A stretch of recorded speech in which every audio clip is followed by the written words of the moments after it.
Hey YouTube, Tarsot Commander hier. Battlefield 4 ist mittlerweile seit einer Woche draußen.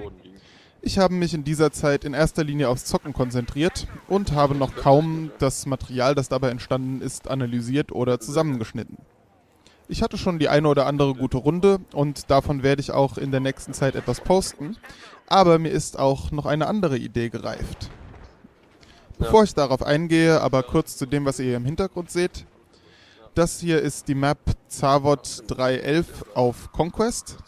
Und wie ihr seht, bin ich in der Luftabwehr, die ich schon ziemlich viel gespielt habe in den ersten Tagen, sodass ich sogar schon alles für sie freigeschaltet habe. Das, was ihr hier seht, ist aber von meinem allerersten Spieltag und dementsprechend noch mit der kompletten Standardausstattung aus der normalen Vulkankanone und den standardmäßigen Lenkraketen.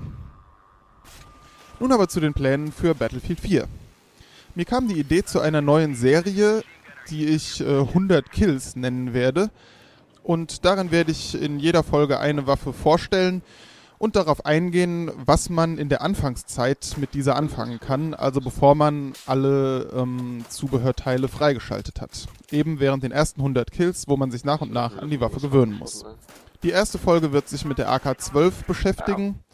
Folgen für die SCAR und die Ultimax bzw. U100 Mark V, also die Standardwaffe des Support, sind schon in Vorbereitung und der MX4 wird kurz darauf folgen. Nebenbei konntet ihr im Hintergrund gerade 2 Kills mit der Pistole, der P226, die für alle Klassen und Seiten die Standardpistole ist, auf Rogue Transmission im Obliteration-Modus sehen. Und jetzt gibt es noch ein bisschen Lagfield 4. Nämlich Panzer-Gameplay vom ersten Tag und insgesamt in den ersten paar Tagen waren die Server wirklich von Lags geplagt, was man hier auch ein bisschen erkennen kann. Das ist Rogue Transmission im Eroberungsmodus. Aber zurück zu den Ankündigungen. Ähnliche Sachen wie die 100 Kills Videos für Primärwaffen, für die man ja viel Zubehör freischalten kann, werde ich auch für andere Sachen machen. Einmal natürlich für Fahrzeuge, wo es ganz interessante neue Zubehöroptionen gibt, wie verschiedene neue Lenkraketen, anderen Rauch und alles Mögliche, was man sich nur denken kann. Ich habe zum Beispiel gerade heute die Canister Shell für das LAV oder beziehungsweise für die Schützenpanzer generell freigeschaltet und bin sehr gespannt, wie diese sich schlagen wird und natürlich noch ganz viele andere Sachen. Und ein weiteres Gadget, das nichts mit Fahrzeugen zu tun hat, aber das ich wirklich lieb gewonnen habe, werde ich auf jeden Fall auch nochmal in einem Video behandeln. Und zwar den XM25 Airburst Granatwerfer, der Versorgungssoldatenklasse zur Verfügung steht und dessen Benutzung mir wirklich unheimlich Spaß macht. Andere Infanteriesachen, auf die ich in einem zusammengefassten Video eingehen werde, sind beispielsweise die verschiedenen Raketenwerfer, die dem Pionier jetzt zur Verfügung stehen, sowie die Battle Pickups, die man auf den meisten Maps finden kann und die wirklich einige interessante Waffen sind.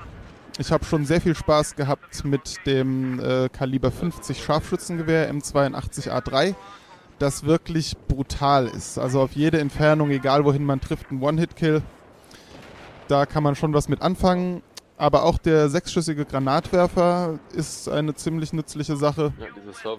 Und auch mit der USAS 12 mit Splittermunition habe ich schon den einen oder anderen Kill gekriegt. Nochmal zu Battlefield 4 im Allgemeinen, während ihr hier gerade dieses Lagfest im Hintergrund seht. Mittlerweile hat sich das Ganze ziemlich gebessert und zumindest bei mir läuft das Spiel eigentlich sehr gut.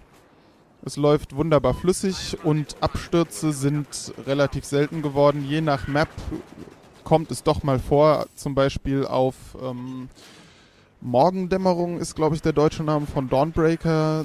Kann ich kaum jemals eine Runde zu Ende spielen. Und Paracel Storm hat mich auch noch nicht wirklich durch Stabilität überzeugt. Aber der Großteil der Bugs, die einen in den ersten Tagen geplagt haben, und das war beim Release wirklich eine Menge, ist in der Zwischenzeit beseitigt und das Spiel macht extrem viel Spaß. Das kann man einfach nicht anders sagen. Ich freue mich wirklich drauf, das Zubehör für alle Waffen freizuspielen, zu gucken, wie sie sich damit verhalten, die ganzen Ausrüstungsmöglichkeiten für die Fahrzeuge freizuspielen. Das wird ein Riesenspaß sein und noch ganz spannend.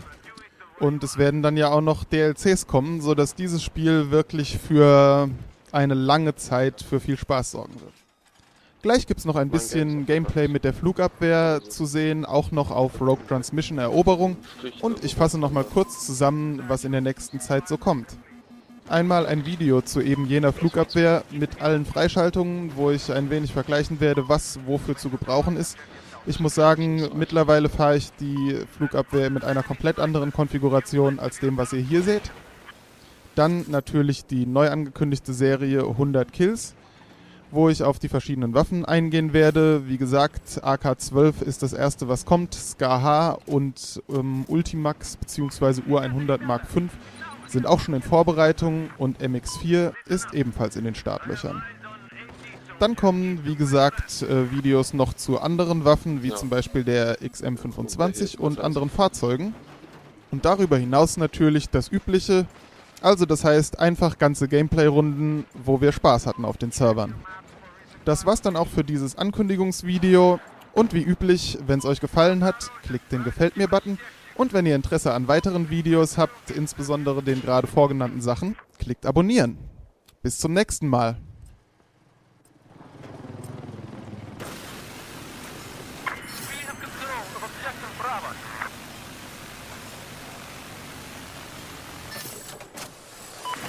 Hostile sniper south of your position. Hostile UAV sighted.